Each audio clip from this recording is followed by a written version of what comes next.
the head kids coach. Yeah. Yeah. The DH, department head. Yeah.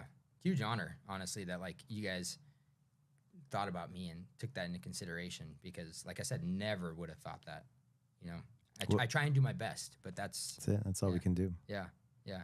Did you have much opportunity to teach when you were coming up and stuff? Because I know you were killing it with a lot of your growth in the jiu-jitsu world and stuff like that, and being American and all that stuff. But like, did you teach a lot when you were coming up in the belt ranks and stuff too? I was thinking about that this morning and just the history and stuff. And I started actually teaching as a white belt because there was nobody else, you know. And yeah, there's nobody else. That's how we would learn. We teach each other. And then blue belt, I was like a big deal back in the day. To be a blue belt was a huge deal. And so I started teaching. And so I taught all the way through. Even taught in Brazil when I was a purple belt, you know. Started making a name for myself in the tournament scene. I started teaching in Brazil, and then I just never stopped. And then we started the first gym in 2000, right, in Santa Fe, New Mexico. Yeah. So that's 25 years ago. Yeah. Yeah. So you had your black belt by then, though, right? Actually, I was still brown belt, almost black belt, almost you know. black belt, Yeah. That's cool. Yeah. Yeah. It's crazy to think because, you know, people don't have, unless you're in the world, you don't really have an understanding of how the belt rankings and all that stuff works. And even for me, like people always ask, like, how'd you work to get your blue belt in a year? And I was like, dude, I just busted my butt and showed up every day. They're right. Yeah, I was here every day, so much so that they were like, you want a job? And asking questions, being a good person, helping others. Yeah. That's all those things, right, involved. I started like proselytizing. Not feeling entitled, not, you know, just thinking you're better than anybody, right? Being humble and just doing the work, right? The right work. I never want to be someone that people think I have an ego when I come into anything, because it's not about that. It's about bettering myself and then hopefully bettering each other. If I come in with an ego, I hope someone smacks it down. You know, if I come in arrogant, smack it down.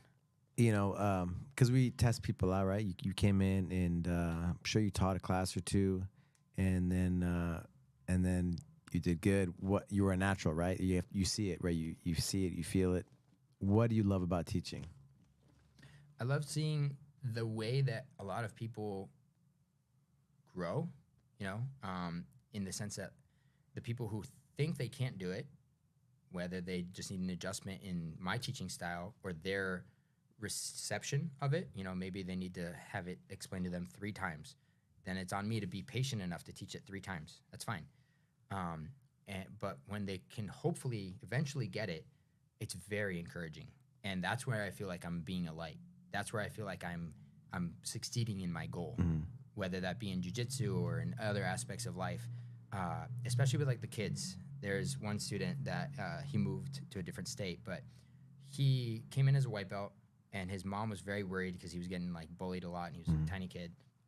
And me and him bonded really well. We started doing privates together, and he would come into class and he would not be able to do certain aspects of the technique, like scissor sweep. He's like, I can't do it. He's too big. I'm no good at this. And he starts really tearing himself down. And it's just crazy to see like the mental warfare that some people have. We all have, right? Oh my gosh, yeah. And it's the negative self-talk and but if you don't know how to combat that, right? If you don't know how to encourage yourself back up, you're gonna just get beaten down.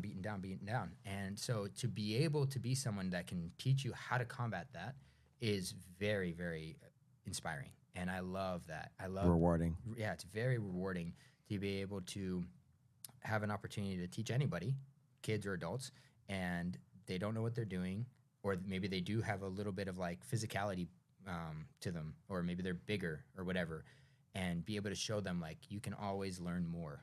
You know, there's people that are 6'3", weigh 215 pounds. I'm 160, 5'8", and they come in with a little bit of like a chip on their shoulder, and I'm like, all right, we'll go. I'm not going to be a jerk about it, but I'm going to show you that there's always stuff to learn, right? Everybody should be humble.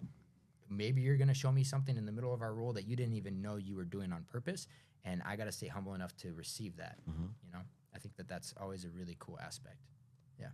Yeah, Kanzo Gracie, I remember. I think it was John Danaher. Somebody taught, like, you know, just being open to, like, your students teaching you, right? Have you seen this? Have you tried that? And let me see. Oh, wow, that's really good. Being open to it, right? Yeah. Not being, I'm a black belt, you're a white belt. What do you know? Yeah. Yeah, and it's fun too to be able to learn from so many different people here. Like I was kind of reflecting on that earlier. The fact that like you're so well connected, you have such a fantastic knowledge base. So many of the students here, or sorry, the coaches that have been your students here, have such a fantastic knowledge base.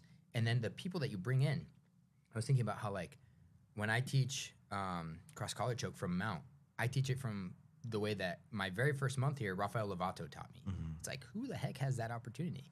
The way that I teach breaking out of the guard is the way that Lucas Valenti taught me. You know, the way that these people come in and they teach oftentimes more basic techniques, but these basic techniques flow into every aspect of your jiu-jitsu.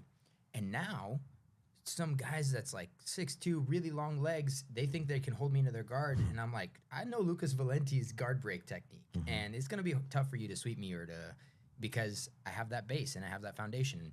Yeah, there's other ways to do things, but I think that it's really cool to be able to have a lot of these people pouring into you.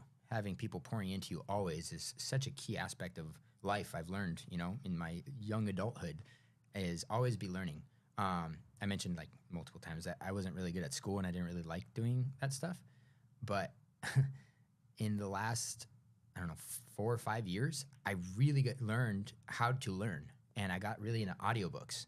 And so now it's like I've read more books in the last 4. Learning how to learn. Learning how to learn. Become a student of how to learn. Yeah. I've learned, I've read and like learned about different subjects in the last 4 years than I did in the last 29 years of my life type of thing, you know? I just finished a book yesterday about like the ancient Greece and like how the Roman Empire was paved by Alexander the Great and his death and all that stuff. You know, it's like things that You're saying you went to history. Yeah. What kind of history? What histories are you a fan of? Yeah, so I loved learning about ancient history and how so much of that paved our Which ones or which? So a lot of like Greek myth and history. So like I loved hearing about like the Peloponnesian War and like Sparta and Athens and about learning there, and then the histories with Babylon and the Babylonian Empire, or sorry, Persian Empire, excuse me, Persian Empire, and how they came in and started to conquer. And then the Macedonian Empire was established in northern Greece, and then they started to attack and, you know, finish off the Persian Empire, and that's where Alexander the Great, exactly.